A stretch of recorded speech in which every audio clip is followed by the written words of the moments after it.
الملائكة التي لا تعد ولا تحصى. والله هذه اللحظة التي سنقدم عليها الآن فلا أحلى ولا أروع ولا أجمل ولا أبهى ولا أنقى ولا أصفى ولا أرقى ولا أسعد منها في الدنيا وبل وفي الآخرة غير رؤية وجه الله عز وجل. ما أروع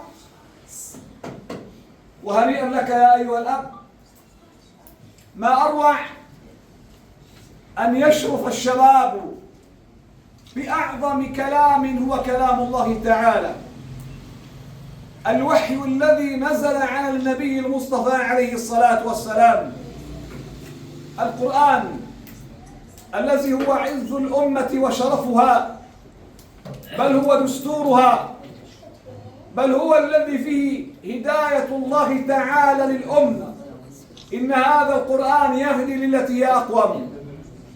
يفتخر بعض الشباب بضعاف العقول أنه يعرف المطرب الفلاني، أو أنه يحفظ الأغنية الفلانية، أو أنه مشترك بالقناة الفلانية.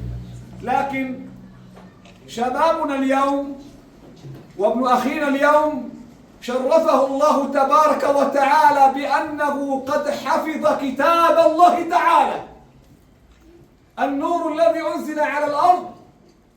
فهنيئا لك، وأسأل الله تعالى أن يعينك على العمل به.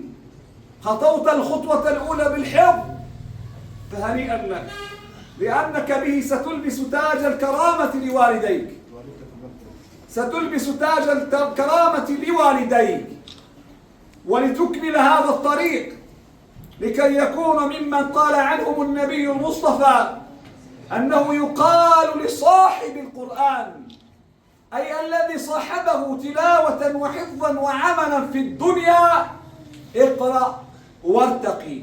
لكي تقرأ ولكي ترتقي أسأل الله تعالى أن يعينك وأن يعين إخوانك الحفاظ ممن قبلك وكل الحافظين على أن يتمثلوا بما قالت أم المؤمنين عائشة: كان خلقه القرآن.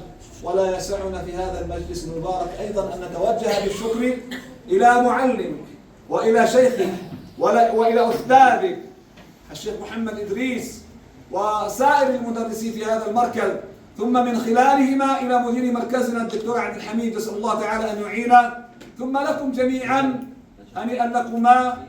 نسأل الله تعالى أن يتقبل بكم على بركة الله. رحمه الله تبارك وتعالى وأسكنه الله فسيح جميعا. بسم الله، تفضل يا سيدي. سيد محمد بكار لو سمحت. سيد محمد بكار تفضل. تعال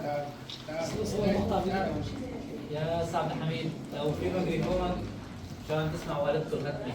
هي التالي محمد. الحمد لله والصلاة والسلام على رسول الله صلى الله عليه وسلم. أسأل الله أن يبارك لك عبد الرحمن حفظه لكتاب الله أو حفظ كتاب الله له. قيل للحسن البصري رحمه الله: إن فلانا قد حفظ القرآن.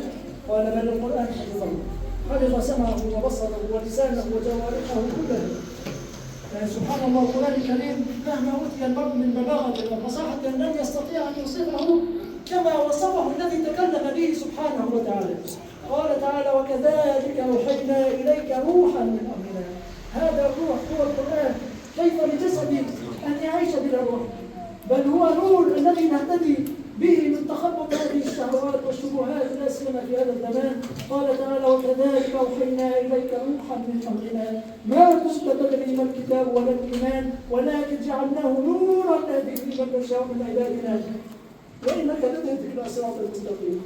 وحق لنا أن نفرح بما رضيه الله لنا به أن نفرح. قل بفضل الله وبرحمته فبذلك فليفرحوا هو خير مما يجمعون. هنيئا لك هذا الاصطفاء الذي هو من عند الله سبحانه وتعالى. ثم أورثنا الكتاب الذين اصطفينا من عبادنا.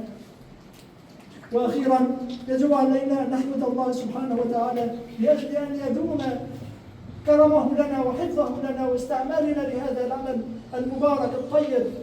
قال تعالى: وإذ تأذن ربكم لئن شكرتم لأزيدنكم. الحمد لله، لك الحمد يا رب على كل نعمة، ومن أفضل النعماء قول لك الحمد. وبعد، فإن الإنسان ليس يشرف مما يحفظه ويعرفه. لذلك كان حافظ القرآن أشراف الأمة أولي الإحسان، وأنهم في الناس أهل الله، وأن ربنا بهم يباهي، وقال عنهم في القرآن وكفى بأنه أورثه من اصطفى، وهو في الأخرى الشافع المشفع فيه، وقوله عليه يرفع، يرضى به الخلد مع الكرامة كذا، توجه تاج الكرامة كذا، يقرأ ويرقى درج الجنان، وأبواه منه يكسيان، فليحرص السعيد في تحصيله، وليجتهد فيه ومن تصحيحه على الذي نقل من صحيحه. والحمد لله رب العالمين. تفضل.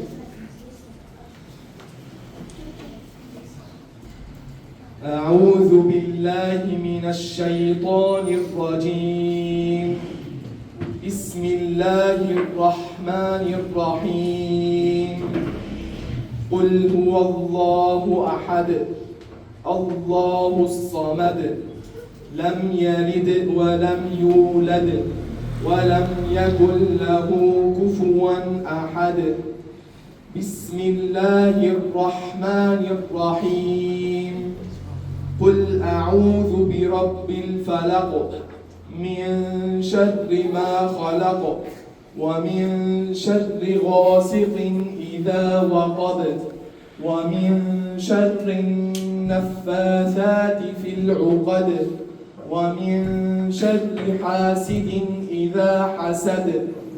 بسم الله الرحمن الرحيم. قل أعوذ برب الناس ملك الناس إله الناس